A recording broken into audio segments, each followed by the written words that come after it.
जय हिंद दोस्तों। Impact academy के ऑनलाइन प्लेटफॉर्म पे आप सभी का स्वागत है। आज के टॉपिक है जो हमारा वो है कंप्यूटर की जनरेशन। ठीक है, पीढ़ियाँ। भाई कंप्यूटर की पीढ़ियाँ हम किनको बोल रहे हैं? कंप्यूटर की पीढ़ियों का अर्थ है कि आपको यहाँ पे ये समझना है कि टेक्नोलॉजी में जब बदलाव होता है, यानी एक मेजर चेंज होता है, एक बहुत बड़ा बदलाव होता है, तब उसको हम बोलते हैं जनरेशन। ठीक है। और जनरेशन की बात जब कंप्यूटर में आती है तो कंप्यूटर जनरेशन एक अलग चीज़ है। जो आप रोजमर्रा की जिंदगी में देखते हो प्रोसेसर की जनरेशन, वो एक अलग चीज है। और एक आप देखते हो 2G 3G 4G 5G mobile network के बारे में हम सुनते हैं ना, वो जनरेशन अलग चीज है। तो तीनों को आप मिक्स मत कर देना, तीनों जनरेशन अलग अलग है। हम जो पढ़ने वाले हैं वो है कंप्यूटर की जनरेशन। ठीक है, तो चलिए शुरू करते हैं। देखिए, जनरेशन में आपसे सवाल कैसे पूछे जाते हैं वो देखिए। टोटल जनरेशन्स कितनी है अब तक? 5 है। ठीक है, 5। फर्स्ट, सेकेंड, थर्ड, फोर्थ और फिफ्थ। अब तक टोटल कितनी जनरेशन मानी गई है? 5। ठीक है। वैसे तो कंप्यूटर बहुत सालों पहले शुरू हो गए थे, जैसा हमने हिस्ट्री की क्लास में पढ़ा था। ठीक है, लेकिन जो ये जनरेशन्स बांटी गई हैं ये लगभग 1942 से 1952 के आसपास को हम बोल रहे हैं कि ये हमारी जो कंप्यूटर की है ना, वो पहली जनरेशन थी। ठीक है। फिर हम ये मानते हैं कि लगभग 1953 से लेकर 1965 के आसपास, ठीक है, ये हमारी रही है दूसरी जनरेशन। फिर 1965 से या 66 से हम बोल सकते हैं लेकर 1971 तक ये है हमारी तीसरी जनरेशन। ठीक है। फिर 1971 या हम बोल सकते हैं 72 से लेकर ये बोल सकते हैं आप अब तक।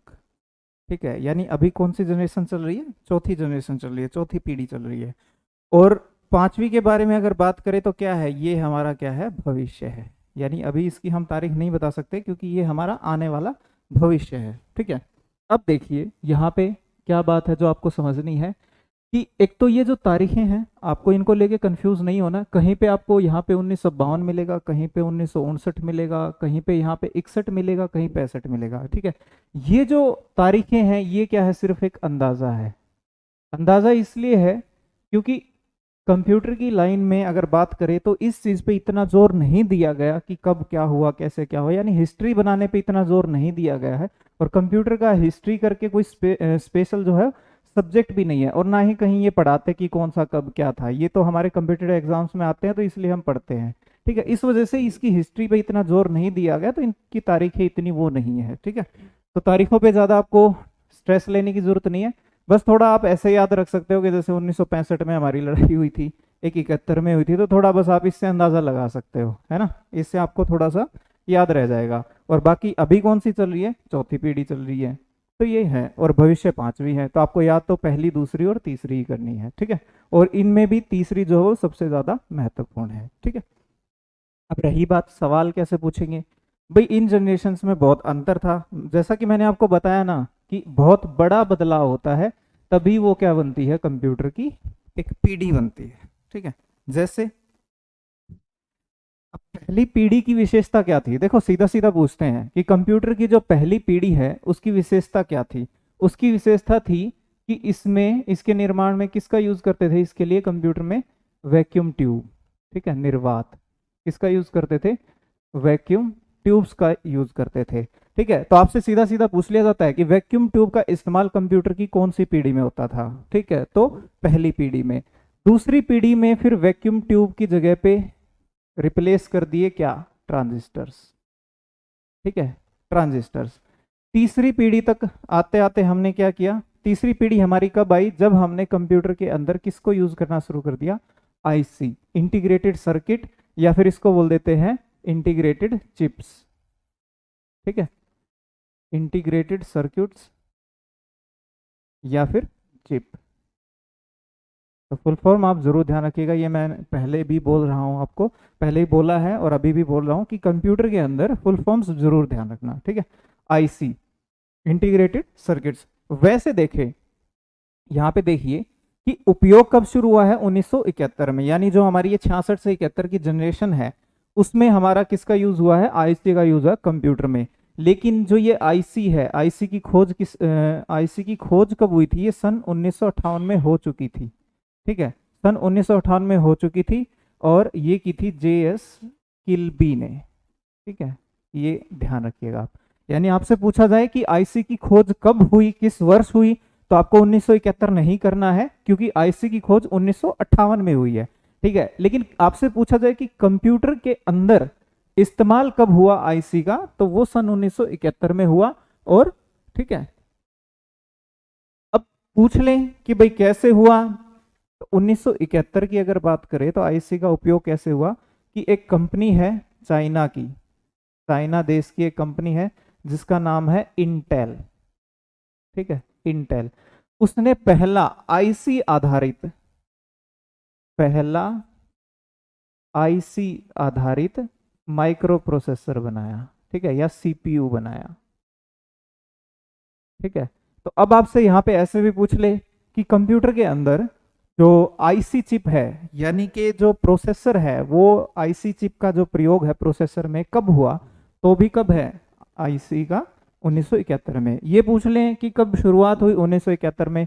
पहला चिप वाला माइक्रो प्रोसेसर कब बना? 1971 में। किसने बनाया? इंटेल कंपनी ने, चाइना में, इंटेल कॉरपोरेशन बोल देते हैं, ठीक है, चाइना में इसकी खोज हुई। तो ये आप जरूर ध्यान रखिएगा, 1971 से रिलेटेड बहुत इंपॉर्टेंट बात है ये, ठीक है। और ये 3-4 सवाल जो है ना कि आईसी कब आई, कब उपयोग हुआ, किसने बनाई, ये बहुत बार बहुत सारे एग्जाम्स में पूछा गया है, ठीक है, और बार बार पूछा जाता है, तो बहुत इंपॉर्टेंट है आपके लिए, ठीक है।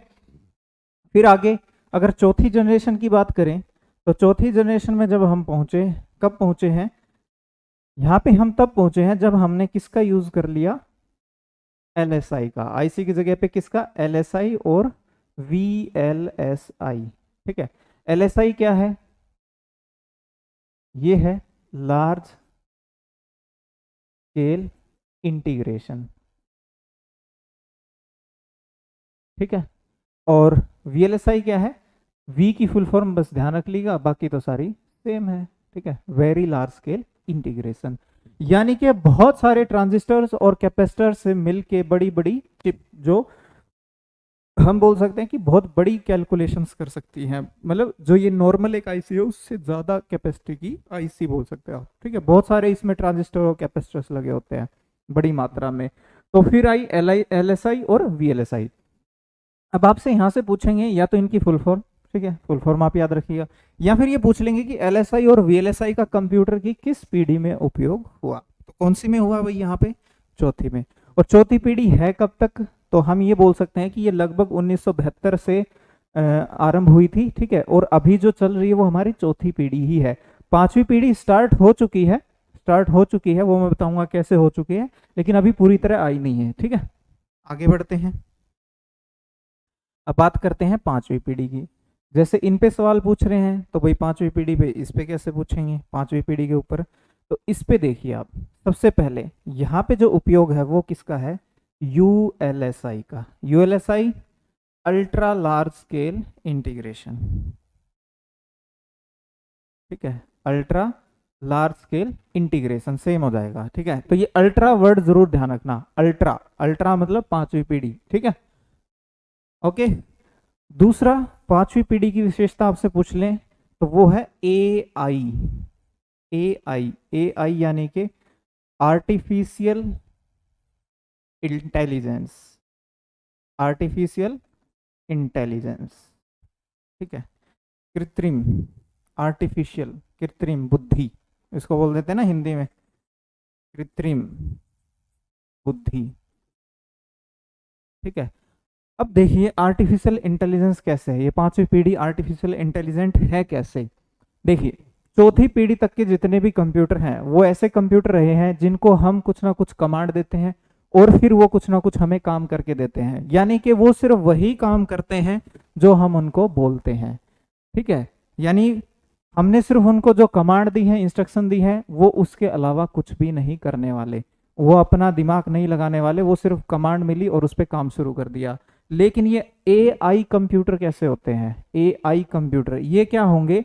ये वो काम तो जरूर करेंगे ही करेंगे जो काम आपने इनको बोला है, ठीक है, लेकिन उसके अलावा भी ये खुद से भी फैसले ले सकते हैं, खुद से भी डिसीजन ले सकते हैं। जैसे सबसे बड़ा इसका जो उदाहरण आज के टाइम हम यूज कर रहे हैं, जो आप मोबाइल कैमरे यूज कर रहे हो ना, सेल्फी वाले कैमरे, आप देखना उन पे लिखा होता है AI powered camera, AI powered camera. और वो विशेषता क्या होती है उसकी, वो क्या करता है कि कुछ फिल्टर विल्टर अपने आप लगा लेता है टेम्परेचर के अकॉर्डिंग, ठीक है। वो बाहर का टेम्परेचर ऑब्जर्व कर लेता है, भाई ठीक है ये टेम्परेचर है, तो फिल्टर वो लगा दिया उस हिसाब से, कुछ एज वेज दिखा दी, कुछ मतलब उसमें फिल्टर वगैरह या कुछ चीजें ऐसी हैं जो वो खुद से कर रहा है, आप उसको कमांड नहीं दे रहे। पहले क्या होता था, आपने पिक्चर क्लिक की, फिल्टर विल्टर मारे अलग से, फिर सेव करा उसको, लेकिन आजकल क्या है, कैमरा खुद ही कर देता है सारा चीज। दूसरा, गूगल पे आपने कभी वॉइस सर्च किया हो, बोलकर कुछ सर्च किया हो, तो गूगल क्या करता है, आपके उस आवाज की पहचान करता है, उसको बोलते हैं वॉइस रिकॉग्निशन। वॉइस रिकॉग्निशन आपकी आवाज की पहचान करता है कि आपने बोला क्या है, फिर उसके आधार पे वो क्या है, डाटा ढूंढता है, भाई उससे रिलेटेड जो चीजें वो ढूंढता है, फिर आपको वो दिखा देता है, ठीक है। तो ये इसका भी आप बहुत टीवी में एड्स वगैरह चलती है ना, एडवर्टीजमेंट, कि गूगल को बोलो, गूगल ये करेगा वो करेगा, वो भी क्या है, AI, आर्टिफिशियल इंटेलिजेंस, ठीक है। तो ये चीज है। और एक और विशेषता है, वो है मशीन लर्निंग, उसको बोलते हैं ML, ठीक है। मशीन लर्निंग फुल फॉर्म ध्यान रखिएगा, मशीन लर्निंग। अब AI में और इसमें थोड़ा सा अंतर है जो आपको ध्यान देना है। मशीन लर्निंग ये क्या चीज़ है, नाम से पता चल रहा है मशीन लर्निंग मतलब कुछ मशीन सीख रही है। सीख रही है का मतलब ये है कि हम उसको कुछ नहीं सिखा रहे, वो क्या कर रही है, खुद मशीन ऑब्जर्व कर रही है कि अब आगे क्या करना चाहिए, और वो किस आधार पे।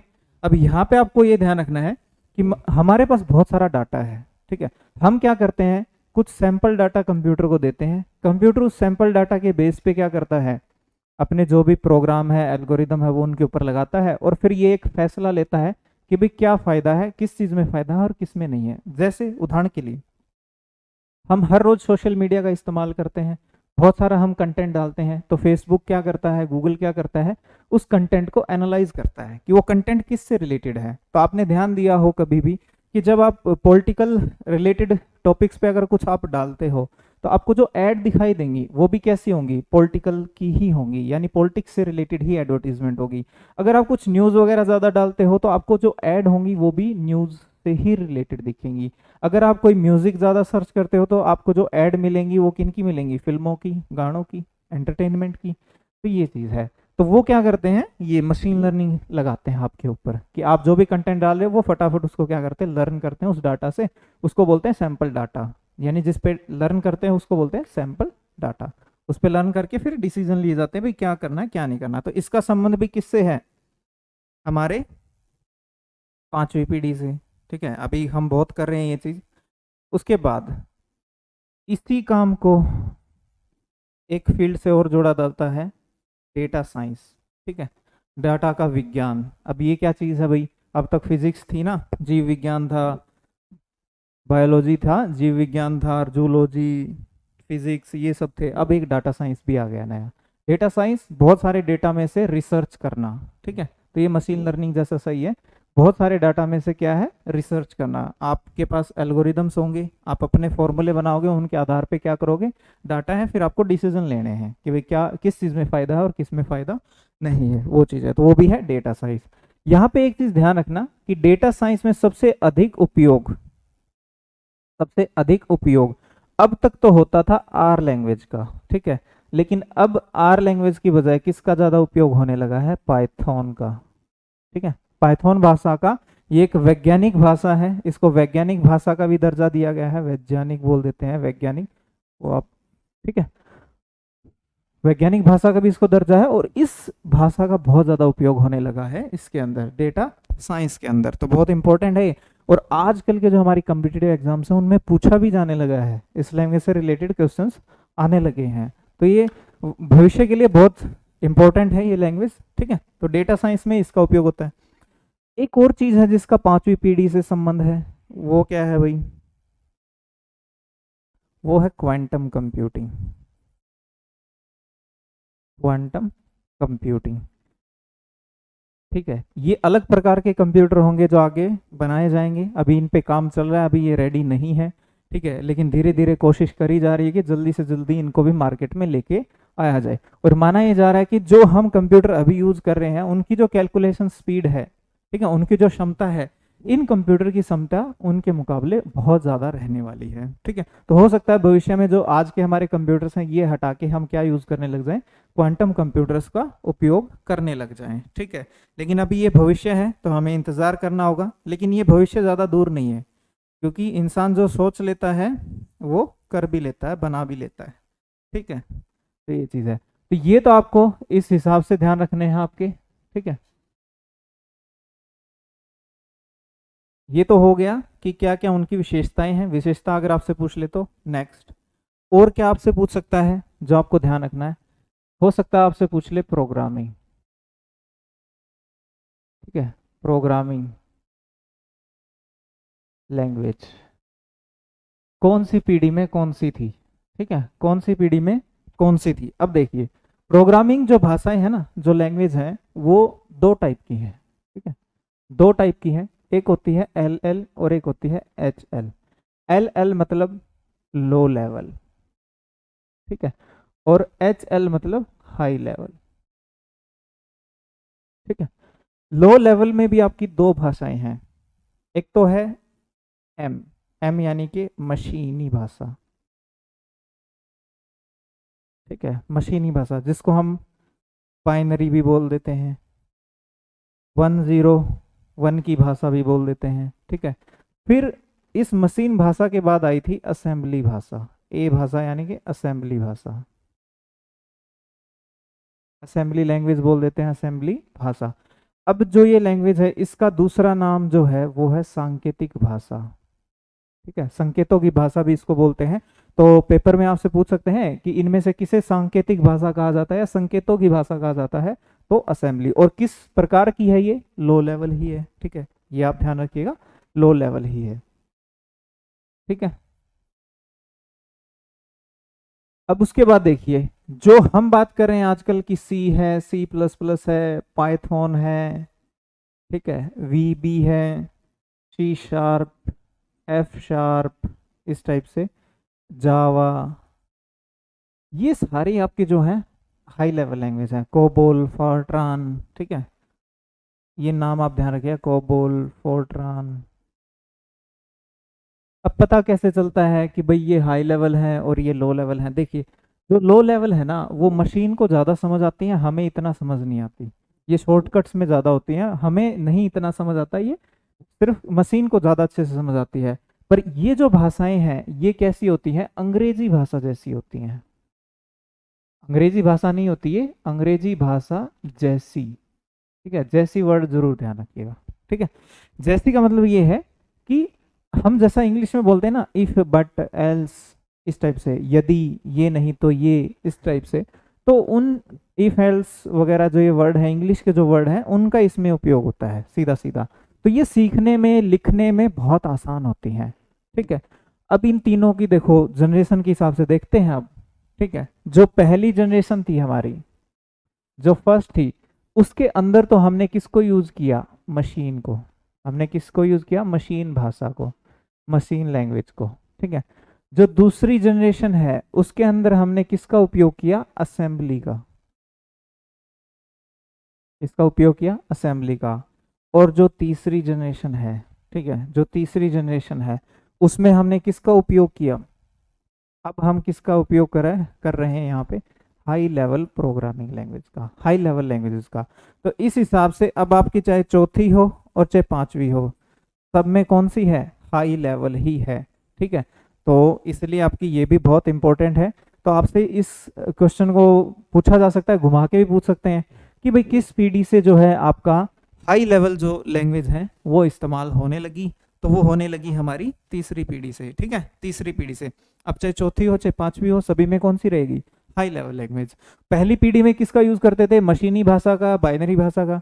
दूसरी पीढ़ी में हम किसका यूज करते थे, असेंबली भाषा का। और अब तीसरी से प्रारंभ हो गया हमारा किसका, हाई लेवल का, हाई लेवल लैंग्वेज का। ठीक है, उदाहरण अगर आपसे पूछ ले तो ध्यान रखना, इनके तो सीधे नाम है पर इसमें बहुत सारी हैं, चाहे सी हो, C++, ये सारे नाम आपको ध्यान रखने कि भाई ये कैसी हैं, ये हाई लेवल है सारी। ठीक है, तो हो सकता है सीधा सीधा चार भाषाओं के नाम देके आपसे यही पूछ ले कि ये हाई लेवल है या लो लेवल है, इस टाइप से। ठीक है, तो ये जो मैंने आपको बताया भाषाओं के बारे में अगर आपसे पूछेंगे तो किस हिसाब से पूछेंगे, और जनरेशन का पूछेंगे तो किस हिसाब से पूछेंगे। ठीक है, ये आप ध्यान रखिएगा। आगे बढ़ते हैं। अगर बात करें मेमोरी की, स्टोरेज की, ठीक है, तो आपको ध्यान रखना है कि जो पहली जनरेशन थी उसके अंदर हम यूज करते थे मैग्नेटिक मेमोरी, और मैग्नेटिक में भी कौन सी, टेप्स। ठीक है, टेप्स या फिर ड्रम। ठीक है, ड्रम से होते थे गोल गोल, वो यूज करते थे, या फिर किसका यूज करते थे, टेप के। और कैसी मेमोरी थी वो, मैग्नेटिक। फिर जब दूसरी जनरेशन में पहुंचे हम, तो हमने यूज करना शुरू कर दिया मैग्नेटिक कोर मेमोरीज का। ठीक है, मैग्नेटिक कोर मेमोरी, ये वर्ड जरूर ध्यान रखना, कोर मेमोरी। कोर मेमोरी जैसे कि आपकी हार्ड डिस्क हो गई, एसएसडी हो गई, ये सारी फ्लॉपी डिस्क हो गई, ये सारी। ठीक है, फिर जब हम पहुंचे थर्ड जनरेशन में, तो यहां तक हमने सेमीकंडक्टर मेमोरीज का उपयोग शुरू कर दिया। ठीक है, सेमीकंडक्टर मेमोरी। ठीक है, एसएसडी यहाँ पे आएगा, सॉलिड स्टेट ड्राइव, क्योंकि वो भी क्या है, आपकी एक सेमीकंडक्टर मेमोरी है। तो जो भी आपकी ये पेन ड्राइव वगैरह है वो किस समय शुरू होगी, आपकी तीसरी जनरेशन से हो गया था इन पे काम शुरू। ठीक है, अब आपसे चाहे फोर्थ पूछे चाहे फिफ्थ पूछे, अब कौन सी मेमोरी यूज हो रही है, सारी सेमीकंडक्टर यूज हो रही है। ठीक है, तो मेमोरी के बारे में अगर पूछेंगे तो किस इस हिसाब से पूछेंगे। तो अब सवाल आपके जो बनते हैं वो मैंने आपको बता दिए किस हिसाब से बनते हैं, कि आपसे पूछ सकते हैं कि विशेषता क्या है। तो विशेषता मैंने आपको बता दिया कि पहली जनरेशन की विशेषता क्या है, वैक्यूम ट्यूब, दूसरे की ट्रांजिस्टर, तीसरी की आईसी, चौथी की एलएसआई वीएलएसआई, और पांचवी की यूएलएसआई। वो आप सीधा याद रखिएगा। सबसे इंपॉर्टेंट महत्वपूर्ण जो जनरेशन है वो तीसरी है। क्यों? क्योंकि 1971 में पहली बार चिप आधारित माइक्रो प्रोसेसर बनाया था इंटेल कॉरपोरेशन ने चाइना में। तो कंप्यूटर में पहली बार आईसी का उपयोग हुआ 1971 में, तो वो भी बहुत इंपॉर्टेंट है। ठीक है, फिर उसके बाद हमने देखा प्रोग्रामिंग भाषाओं का। तो पहली जनरेशन में, पहली पीढ़ी में कौन सी प्रोग्रामिंग है, मशीन बाइनरी भाषा जिसको हम बोलते हैं। दूसरी पीढ़ी में फिर असेंबली सांकेतिक भाषा का उपयोग शुरू हो गया। ठीक है, फिर तीसरी जनरेशन में हाई लेवल जो प्रोग्रामिंग लैंग्वेज है उनका उपयोग जो है वो शुरू हो गया। और अब सारी क्या यूज हो रही है, सारी हाई लेवल प्रोग्रामिंग हम यूज कर रहे हैं। ठीक है, और क्यों यूज करते हैं उसका कारण ये है कि जो मशीन है या असेंबली है वो कंप्यूटर को ज्यादा समझ आती है, हमें इतना समझ नहीं आती, हमें टाइम लग जाता है उनके बारे में प्रोग्राम लिखने में। लेकिन जो हाई लेवल है उनकी विशेषता क्या होती है, ये पूछ सकते हैं आपसे, क्या विशेषता होती है, कि वो अंग्रेजी के समान भाषाएं होती हैं, तो उन्हें लिखना बहुत ही आसान होता है, जल्दी से कंप्यूटर के प्रोग्राम लिख के सॉफ्टवेयर बनाए जा सकते हैं। ठीक है, तो ये था कंप्यूटर जनरेशन्स के बारे में। उम्मीद है आपको समझ आ गया होगा। ठीक है।